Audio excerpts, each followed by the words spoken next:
Hey everyone, it's Al with Longoriahaus Dog Training. Hey, thanks so much for tuning in and watching this video. I am a dog trainer in Houston, Texas, if you've never heard about me. So hey, I appreciate you being here. If there's any questions that you have, why don't you drop those in the comment section down below. But the topic that I want to talk about for a moment is how do you get your dog to actually behave in public?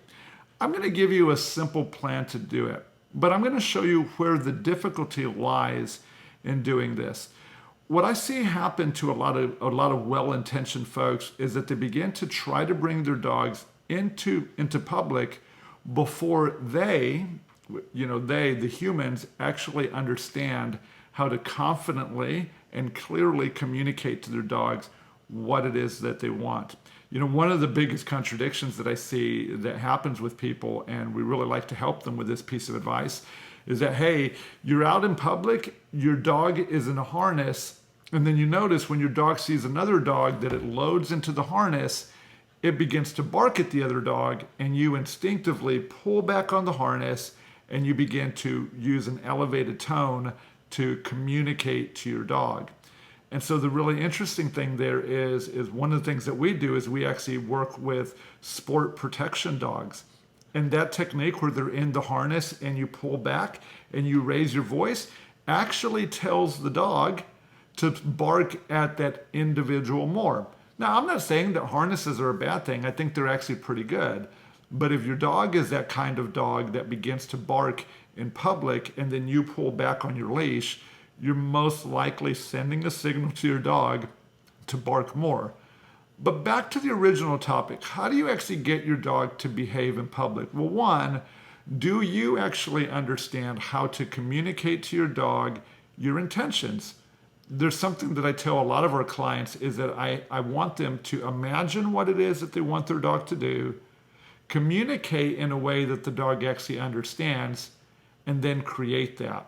So the very first step in actually getting your dog to behave in public is acquiring the knowledge from a dog trainer or from a video like this that will teach you how do you use your dog training tools like your leash, like their food, like different pieces of equipment like a bed or a ball and things like that. And when do you actually talk to get the dog to do the things that you're wanting? So once you begin to practice in low distraction environments in the beginning to teach your dog how you're going to be communicating with them, now this is the opportunity to begin to teach your dog how to behave in public. What you do then is, hey, you're armed with knowledge. Your dog has several hundred, if not several thousand repetitions of doing the things that you're going to be looking to do in this higher distraction environment. And then you go there and you begin to help the dog sort out what it is that you're going to be asking them to do.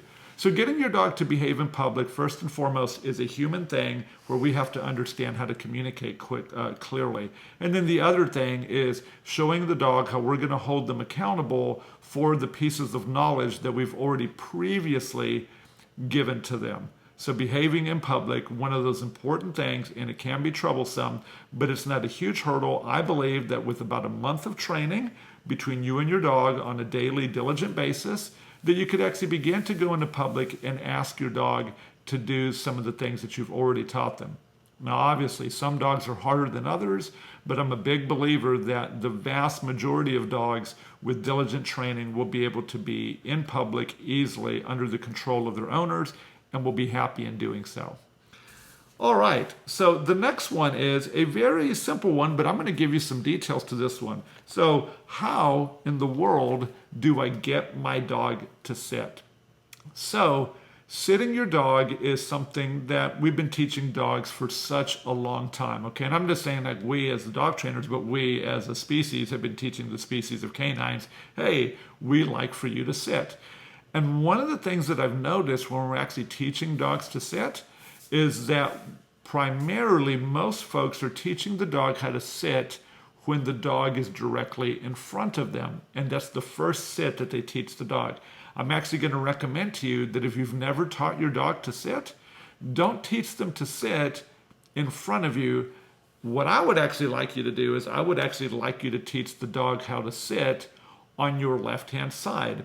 Here is my reasoning there. I want you to teach your dog how to sit on the left-hand side of your body, so that way when you go to meet somebody and you go to shake their hand, your dog can still be under the control of your left hand with your leash, and they can understand to stay there if they happen to make a mistake. But big picture, it would be really nice if you could walk up to somebody, stop, your dog automatically sits, and then you end up shaking that person's hand, and you don't have to worry about the dog jumping or doing any of those bad and unwanted behaviors that we don't want. So I really recommend teaching your dog to sit. So how do you do that? Well, one of the things that we all have to understand is that there's languages involved in communicating to the dog. So there's two very easy ways, and you could use either one of these methods or a combination. So method number one, you could use a leash. Method number two, you could use the smell of their food or a treat. Now, if you combine the methods, it's actually very similar how you're going to move your body to get the dog to do it. Primarily what you're trying to do is you're trying to drive the dog upwards, kind of in a diagonal direction, so that way if their nose is up and then they go and they begin to bring their butt down, then you can feed them. So you want to get the smell, if it's a treat, to the dog's nose, raise it up, and then the dog will follow that. When they do that, then you give it. I want you to take some care if you're using the food to get your dog to sit. I want you to actually hide the food inside of your hand, so that way the dog can't see it. That way they can only smell it before you do it. It becomes a trap for you later on if you keep using the smell or the sight and the smell of food. So go ahead and hide the food in your hand and only allow them to smell it. Now the other way, like I said, is with a leash. You could put a leash on, gently pressure up, and then for you, I want you to become patient as you have tension on the line. Once the dog goes into the sit, then immediately release the tension, and then you could reach in your treat pouch, grab a piece of food. You could also stroke the dog calmly along its back while you're praising your dog. Either one of those methods will work. It's actually going to be a little bit more difficult to deploy either one of those methods when your dog is on your left-hand side, but I would highly encourage you to work your dog on your left, because that will make those social encounters so much easier. Okay, so what is next?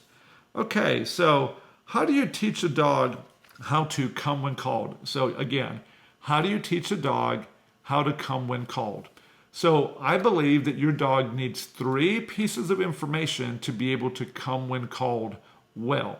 Let me give you the 2 pieces of information that I want you to start with.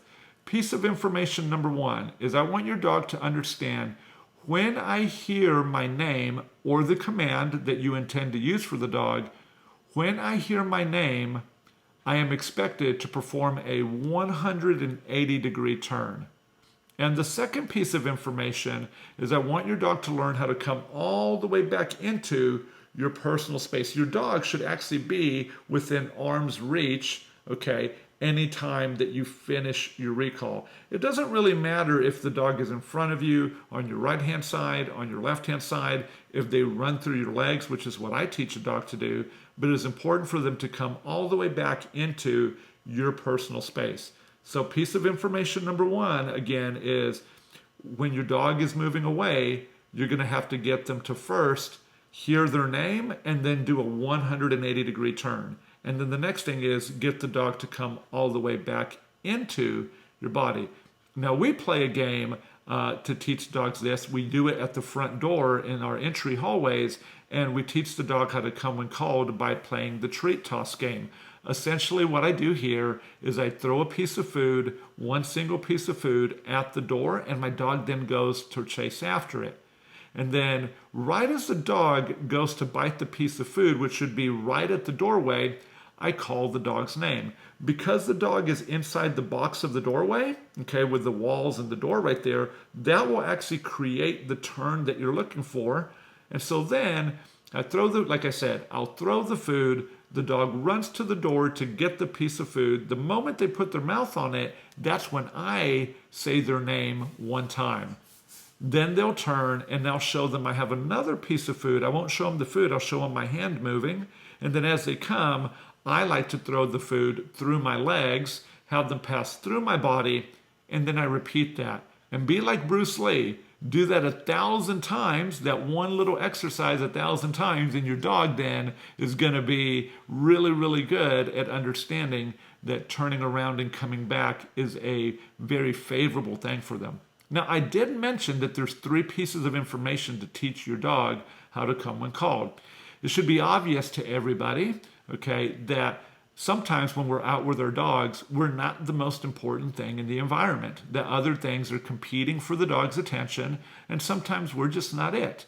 So I really recommend a ton of repetitions in the treat toss game and games like it, but at some point it is important for your dog to have the piece of knowledge that I've called you, you've chosen to continue to move away from me, and now you can get in trouble. There's a lot of different ways to do this. You can use a remote collar. I like to also use a long line when I'm doing that, and you can use some kind of training collar. Be careful with any of the training collars because they are powerful, so it is important that if you don't know understand how to use those, get a professional's help to understand how to use that tool.